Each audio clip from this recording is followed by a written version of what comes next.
Chapter 23, Square Candies That Look Round. Everybody stopped and crowded to the door. The top half of the door was made of glass. Grandpa Joe lifted Charlie up so that he could get a better view, and looking in, Charlie saw a long table, and on the table there were rows and rows of small white square-shaped candies. The candies looked very much like square sugar lumps, except that each one of them had a funny little pink face painted on one side. At the end of the table, a number of Oompa Loompas were busily painting more faces on more candies. "There you are," cried Mr. Wonka.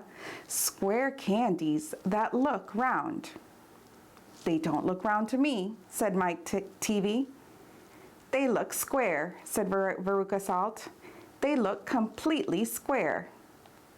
"But they are square," said Mr. Wonka. "I never said they weren't." "You said they were round," said Veruca Salt. "I never said anything of the sort," said Mr. Wonka. "I said they looked round." "But they don't look round," said Veruca Salt. "They look square." "They look round," insisted Mr. Wonka. "They most certainly do not look round," cried Veruca Salt. "Veruca, darling," said Mrs. Salt, "pay no attention to Mr. Wonka. He's lying to you." "My dear old fish," said Mr. Wonka, "go and boil your head." "How dare you speak to me like that?" shouted Mrs. Salt. "Oh, do shut up," said Mr. Wonka.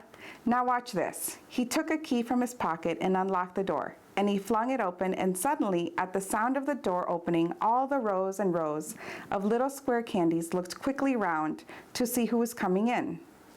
The tiny faces actually turned toward the door and stared at Mr. Wonka. "There you are," he cried triumphantly. "They're looking round. There's no argument about it. They are square candies that look round." "By golly, he's right," said Grandpa Joe. "Come on," said Mr. Wonka, starting off down the corridor again. "On we go. We mustn't dawdle." "Butterscotch and butter gin," it said on the next door they passed. "Now that sounds a bit more interesting," said Mr. Salt, Veruca's father. "Glorious stuff," said Mr. Wonka.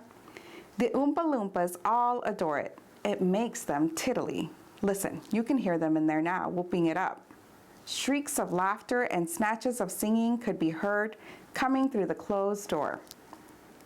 "They're drunk as lords," said Mr. Wonka. "They're drinking butterscotch and soda. They like that the best of all. Butter gin and tonic is also very popular.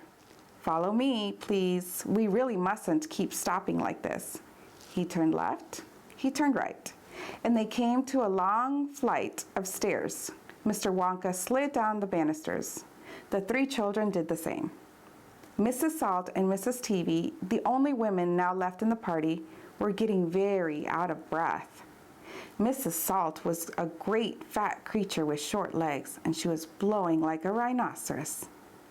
"This way," he cried, turning left at the bottom of the stairs. "Go slower," panted Mrs. Salt. "Impossible," said Mr. Wonka.